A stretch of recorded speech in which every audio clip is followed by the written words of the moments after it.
The ECM is located in the front driver's side wheel well behind the felt liner.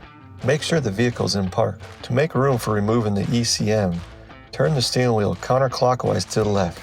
Then shut off the vehicle and wait 5 minutes before continuing to allow the vehicle to fully shut down. Using an Allen wrench or hex key, remove any screw you feel will help pull back the felt liner. We recommend 8. Once the screws are removed, from the front of the wheel well, push the felt liner back to expose the ECM. To remove the 3 connectors from the ECM, slide the red tabs back to unlock each connector.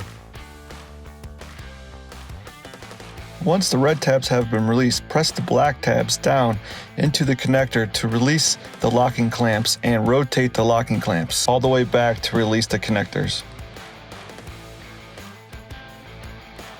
The ECM is secured in a cradle by 2 large plastic tabs on top of the ECM. With your thumbs, push up on each tab while pulling the ECM towards the rear of the vehicle. Once both tabs are released, the ECM is now free of the vehicle and may be pulled out of the wheel well. For reinstallation, slide the ECM back towards the cradle. Once the bottom of the ECM is nested in its cradle, reconnect the 3 connectors to the ECM. Close the connector clamps until they click into place, then slide in the red locking tabs.